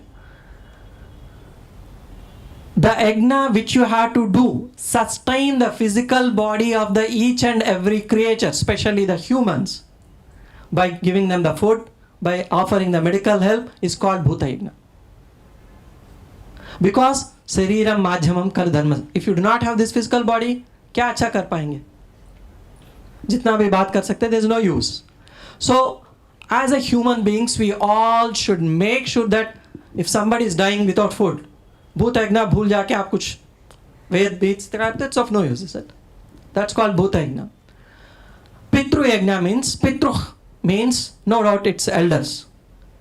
The relations which you have to sustain with each and every part of the relation, the connect, irrespective of the caste, creed, religion, हर एक आदमी के साथ, nature के साथ जो भी relation जो है, it's called Pitru Yajna. Samaj Yajna. There are certain social evils which you may have to fight against at any point of time. Okay? That will change from time to time. Because sometime before, women remarriage was a big problem. Sati was a big problem. But today, maybe digital addiction may be a big problem. We don't know. Something else may. So you have to. This is called Samajik Yajna. So these all are the 4 yajnas. What is Brahma Yajna? Brahma means the creator, as I told you. The yajna which you have to do to keep yourself connected to that creator is called Brahma Yajna. So according to Vedas, these yajnas for you to do, आपको क्या चाहिए, इसमें कितना पैसा लगेगा? It's not that you have to kill a lot of animals and do a sacrifice. You show me one shloka from the Vedas which says, and the name of yajna killing the animals from the 20,000, not from Aranyakas and Brahmanas. Don't show me that. Because those are, I didn't show you the corruptions and debated, because this is not a Shastradhara debate which we are doing here. Because that's a different discussion altogether. So, according to Vedas, yajna is an activity which should be done by every human being without any exception. All these 5 yajnas we have to do. If you say you are a good human being, please do these 5 yajnas. Okay. Then coming to sir's question. ये सब भगवान का नाम है तो आज क्या कर पाएंगे? ये नाम नहीं रखना चाहिए. पहले क्या होता था sir? In olden days, they used to keep some addition to that those names. For example, let's say you have some name Narayana Das, means a devotee of Narayana, something like that. Their addition, almighty name and the additional name also do, but the custom is lost now. So it is very difficult at this moment, for example, to say, for example, my name itself is Ravi Shankar. My parents have put that. Shankara actually refers to Vedas. Even I will tell you, Shankara earlier days, the Adi Shankaracharya, it is said that the original name was not his Adi Shankaracharya. It's something else. Shankara was a title given to him because Sham is Atmajnana and Karaha means the one who gives. So that at such a level he spread the knowledge of Vedas and all, so that's why he's called Shankar. So the solution is like if you wanted to keep that name, you have to put some name like Ishvara Prasad, something. It's a blessed, given by Almighty, or the one who is obedient to Almighty, something like that. That's the problem. But nowadays the names are mixed up. The person. Nowadays we can see the names are different. Yeah, I mean names are also changing, sir. Like for example, people are putting some different roots and names and all. I think so you are asking us to close this. I think it's very getting. Last question. मैं सबके लिए पूछूंगी. First मैं ये कहूँगी कि आपका जो प्रेजेंटेशन था बहुत वेदा सेज, इट वाज एक्सेलेंट, कि बहुत वेदा सेज, एक्सेलेंट प्रेजेंटेशन. जो आपने कहा कि वेदास क्या कहते हैं, राइट? सो एक्सेलेंट प्रेजेंटेशन. लेकिन अगर मैं चाहूँगी कि मुझे वेद पढ़ने हैं, किसने वेद लिखे? तो आपने कहा व्यास ने लिखा है. No, I didn't say that Vyasa has. I said Vyasa has not written. Vyasa has not written. Yeah, he has just collated. Okay. अगर मुझे वेद पढ़ने ओरिजिनल फॉर्म में तो क्या करना है? और वेद का अभी करंट सिचुएशन में या करंट लाइफ में आपने अभी बताया कितना यूज़फुल अभी के इस सिचुएशन में है. तो अगर वेदा मुझे चाहिए कि इन एडल्ट्रेशन नहीं चाहिए, मुझे ओरिजिनल फॉर्म अगर वेद पढ़ने हैं तो उसका सोर्स क्या है? I think I started my quest 20 years before with the same point, because I wanted to learn Veda 20 years before. So I started searching how to do that, because we all used to a systematic way of learning, going to a school and learning it from a text and writing a notes and all. But unfortunately that type of system is not available. Whatever outside people are teaching Vedas, they are teaching some recitations, are teaching some schools and all, no doubt.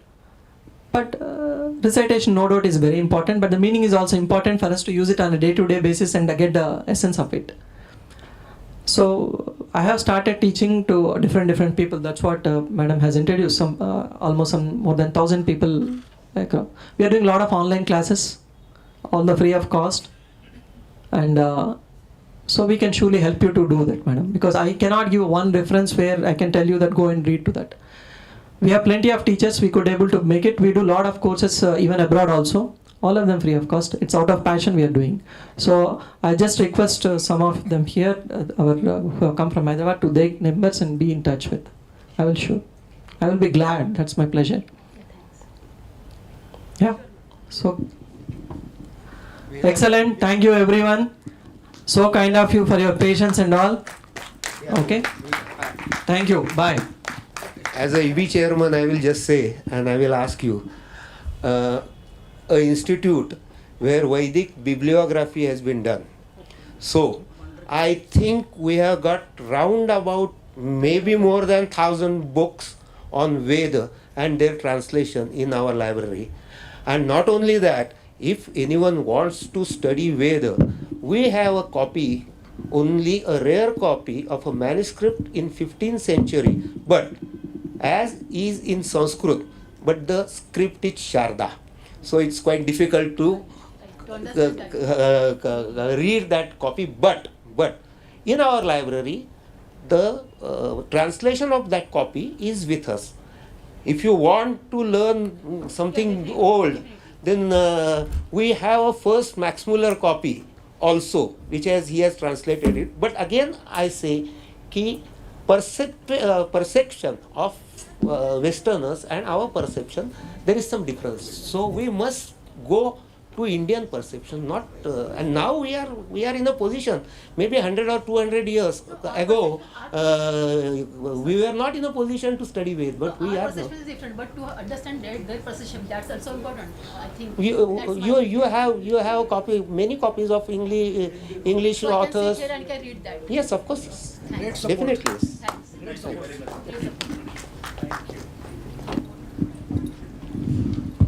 Vedacharya Pandit Narendra Thapre, my younger. He is teaching Vedas. Hyderabad. I'll go and meet him. Yeah. इनका नाम ही है sir? नहीं ये मेरा नाम है. उनका number पूछना है. पापड़